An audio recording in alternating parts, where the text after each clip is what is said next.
बुधवार को छोटा शिमला आयुर्वेदिक जिला अस्पताल के आरकेएस की बैठक का आयोजन किया गया, जिसमें आयुष मंत्री यादविंदर गोमा सहित अन्य अधिकारी मौजूद रहे। इस दौरान जहां अस्पताल में आ रही समस्याओं को मंत्री के समक्ष रखा गया, तो अस्पताल में सेवाओं के विस्तार पर भी चर्चा हुई, जिसमें अब आने वाले समय में वेलनेस पंचकर्म शुरू करने का भी फैसला लिया गया है। साथ ही इस तरह की सेवा आयुर्वेदिक अस्पताल पपरोला में भी शुरू की जाएगी। मंत्री यादविंदर गोमा ने कहा कि इन सेवाओं के शुल्क पर मंथन होना बाकी है। उसी तर्ज पे जो है हम अपने विभाग की ओर से भी प्रयास कर रहे हैं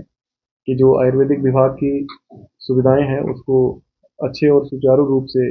देने का जो है वो विभाग और मंत्रालय जो है वो प्रयास कर रहा है। मैं आपको बताना चाहूँगा कि दूसरे राज्यों में अगर आपने देखा होगा, काफ़ी लोग जाते भी हैं दूसरे प्रदेशों में, वेलनेस पंचकर्मा के नाम से जो है काफ़ी अच्छा ट्रीटमेंट जो है बाहरी राज्यों में हो रहा है। और उसी तर्ज पे हमने भी अपनी ओर से कोशिश करने लगे हैं और मैंने अधिकारियों संग इसके बारे में पहले भी बैठक की थी और आज इनको निर्देश दिया है कि इसके ऊपर जो है गाइडलाइंस तैयार की जाएँ और गाइडलाइंस तैयार करने के साथ साथ इसके रेट्स फिक्स किए जाएँ, ताकि जो हमारे लोग बाहरी राज्यों में जा रहे हैं उनको भी जो है मैं ये नहीं कह सकता कि हम इनिशियली जो है स्टार्टिंग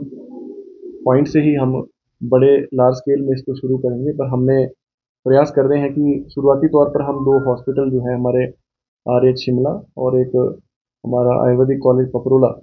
वहाँ पर जो है हम इस वेलनेस पंचकर्मा की जो है वो शुरुआत करने जा रहे हैं। इन सेवाओं को शुरू करने से प्रदेश के लोगों को वेलनेस पंचकर्म स्वास्थ्य सेवा का लाभ लेने के लिए प्रदेश से बाहर नहीं जाना पड़ेगा और प्रदेश में ही अपना इलाज करवाने का लाभ उठा सकेंगे। शिमला से अरुण उनियाल, सूर्या समाचार।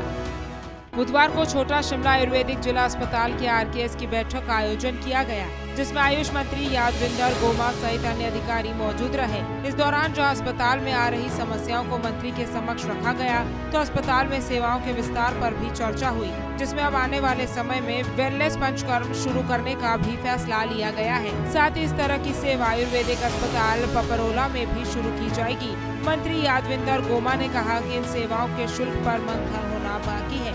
उसी तर्ज पे जो है हम अपने विभाग की ओर से भी प्रयास कर रहे हैं कि जो आयुर्वेदिक विभाग की सुविधाएं हैं उसको अच्छे और सुचारू रूप से देने का जो है वो विभाग और मंत्रालय जो है वो प्रयास कर रहा है। मैं आपको बताना चाहूँगा कि दूसरे राज्यों में अगर आपने देखा होगा, काफ़ी लोग जाते भी हैं दूसरे प्रदेशों में, वेलनेस पंचकर्मा के नाम से जो है काफ़ी अच्छा ट्रीटमेंट जो है बाहरी राज्यों में हो रहा है। और उसी तर्ज पे हमने भी अपनी ओर से कोशिश करने लगे हैं और मैंने अधिकारियों संग इसके बारे में पहले भी बैठक की थी और आज इनको निर्देश दिया है कि इसके ऊपर जो है गाइडलाइंस तैयार की जाएँ और गाइडलाइंस तैयार करने के साथ साथ इसके रेट्स फिक्स किए जाएँ, ताकि जो हमारे लोग बाहरी राज्यों में जा रहे हैं उनको भी जो है मैं ये नहीं कह सकता कि हम इनिशियली जो है स्टार्टिंग पॉइंट से ही हम बड़े लार्ज स्केल में इसको शुरू करेंगे, पर हमने प्रयास कर रहे हैं कि शुरुआती तौर पर हम 2 हॉस्पिटल जो है हमारे आरएच शिमला और एक हमारा आयुर्वेदिक कॉलेज पपरोला, वहाँ पर जो है हम इस वेलनेस पंचकर्मा की जो है वो शुरुआत करने जा रहे हैं। इन सेवाओं को शुरू करने से प्रदेश के लोगों को वेलनेस पंचकर्म स्वास्थ्य सेवा का लाभ लेने के लिए प्रदेश से बाहर नहीं जाना पड़ेगा और प्रदेश में ही अपना इलाज करवाने का लाभ उठा सकेंगे। शिमला से अरुण उनियाल, सूर्या समाचार।